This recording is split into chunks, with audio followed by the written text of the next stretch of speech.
Would you like to see my belly button lint or celebrity hair collection? Let's talk about that.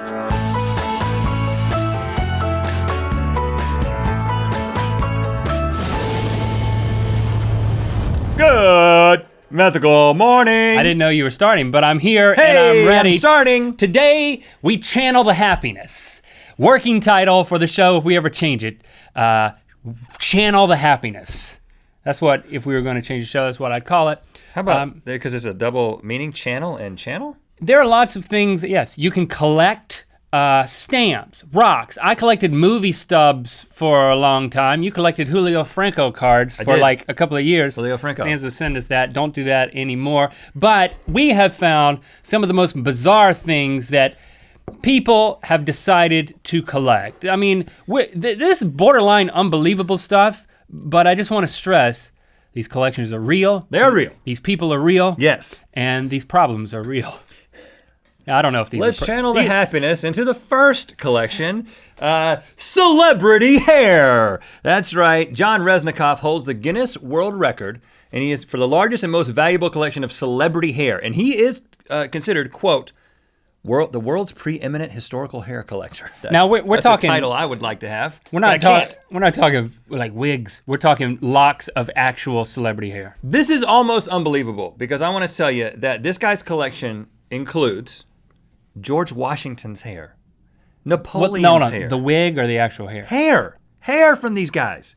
He even has Napoleon? Sold, yeah. Michael Jackson's, this isn't that unbelievable, but he had some of Michael Jackson's singed hair from that Pepsi commercial where his hair caught on fire. He had some of that. He had Abraham Lincoln's hair that was removed from him on his deathbed and still had dried brain matter because he was shot in the head.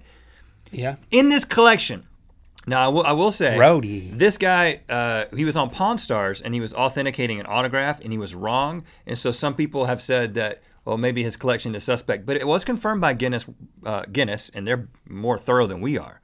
That this guy has a legitimate saying much. Celebrity, right, it doesn't take much. But how do you get this kind of thing? How do you get Napoleon's hair and how do you know you got it? It's just fascinating. Sneak up with some scissors. Somebody back in the day went up to him and he's a barber, most likely, had some hair and was like, this guy is very short and gonna be very famous one day, and I'm going to hold on to this hair, and one guy named John Resnikoff is gonna get it in the future. I don't know how it happens, but he's got it and he sells it. That's pretty cool. I mean, so maybe I can imagine how that would start with a barber or like with one. Yeah. Here's the one I found, Condiment Packet collections. I'm talking like, like the little packets of ketchup that you can get at a fast food place. I'm familiar with condiments. Chris Harn created CondimentPacket.com, which he calls, quote, an archive of flexible portion control condiment packages. He started his collection in 2003. It's an actual collection which he takes pictures and puts on his website. You can search through the whole thing. I mean, I received an education. Riveting. Going to CondimentPacket.com. I didn't even know they were I was going there anyway. I didn't know it was that big of a deal. I just thought it was my thing. Chopped onion packets? I didn't know that existed. I'm into that. He has a whole bunch of packets of something called brown sauce. Which it says a great British tradition. So this is a British thing. How could that be bad? Everything that's brown tastes good.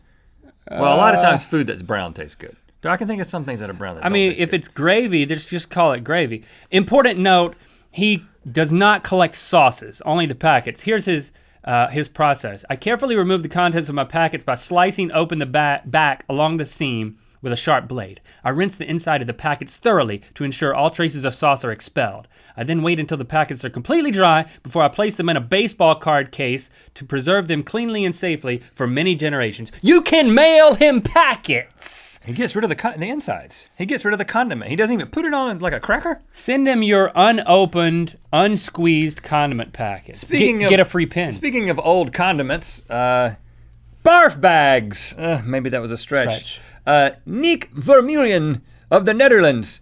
He collects barf bags. These are airline sickness bags. He has over 6,000 from over 1,100 different airlines. I didn't know there were 1,100 different airlines. Over time. In more than 160 countries. He's been doing this since the 70s. And yes, he has a hat that says, Barf Bags Wanted, just in case you were confused about what he wanted.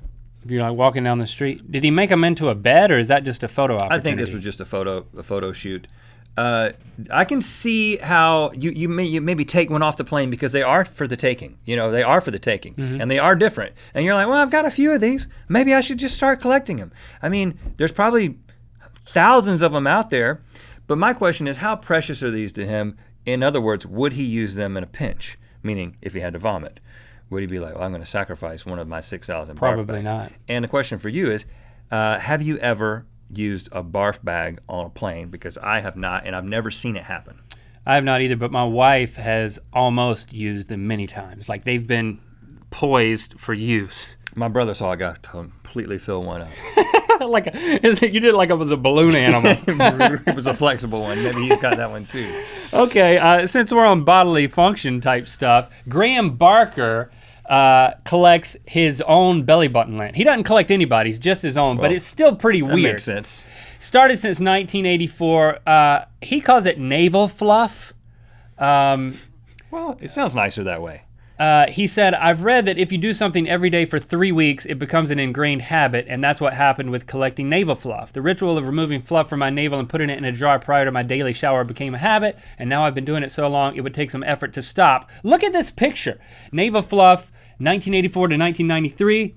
I cannot help but notice that the colors are different in a strikingly uniform fashion. It's he didn't explain this on his website, so I'm just left to conclude that like from 84 to 93, he wore like greens and grays, and then from 94 to 2000, he wore like burgundies, and well, at the beginning of that time frame, he wore some grays, and then he started going back to like blues, and then he had a little spurt where he went into reds, and then now he's back to blue. He's a lot more divided these days. There's also a 3D photo you can experience on his website using the cross-eye method to actually look at clumps of his... Look into his belly button? No, it's clumps of navel fluff that when you cross your eyes, it looks like it's 3D. He's a photographer. I will be visiting this website. And he does hold a Guinness World Record from November 2000, so that's legit, people. And here's another legitimate one, moist towelettes. Again, something that you see in a lot of different places, but only the man, John French, production coordinator of Michigan State University Planetarium,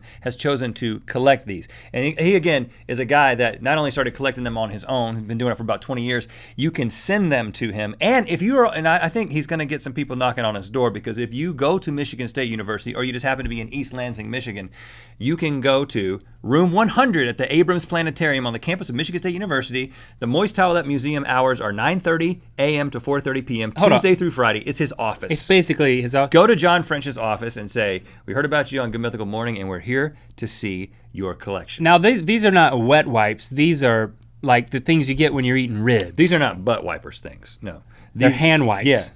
Yeah, but he has them like for removing radioactive material from things. And people go to all kinds of different restaurants and then like medical situations, and they see a wet wipe, or they're given a wet wipe, a moist towelette, and then they take it and they send it to him, and he puts it, and it's like half of his office is the Moist Towelette Museum.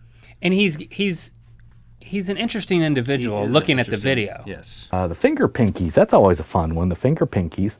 I would love to visit the guy. You know, he seems like the type of guy I'd love to hang out with once. You know? Maybe more. And have him use some of his moist towelettes?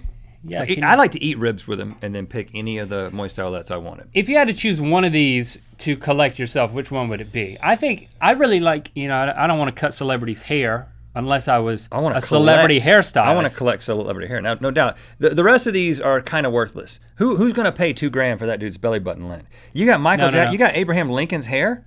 You got to make money. I'm going with Condiment Packets because there's something about just documenting the fact that these things existed and being able to have a complete collection one day.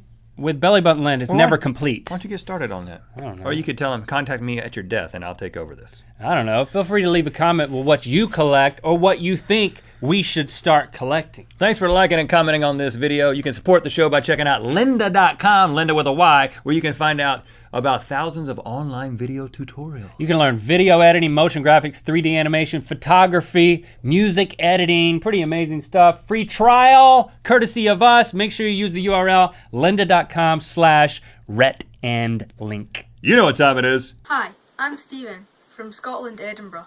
and it's time to spin the wheel of mythicality. We have a collection of sorts. If you consider pictures on Instagram of miniature horses a collection, we have those. Check it out. I'd like to collect miniature horses. Rhett Link Instagram. I don't have a stable big enough. Click through to Good Mythical More where we explore the science of collections. Why do people collect? A safari tour gone wrong.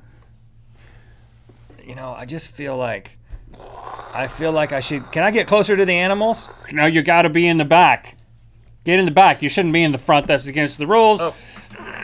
But I want to get closer to the animals. Keep your seatbelt on. Okay, you're in the back now. I really now. feel like I want to be. If you look, I want to make a connection. If you look to your, look to your left, and you'll see some flamingos. As you can see, I don't want to connect with flamingos. they're pretty awesome. I want to connect with something that could kill me.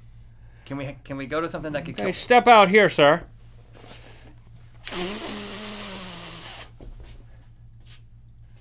Get him, tiger. So your poop represents your possessions, and the act of pooping represents a loss of control. Yeah, so all those little movie tickets are just your little turds.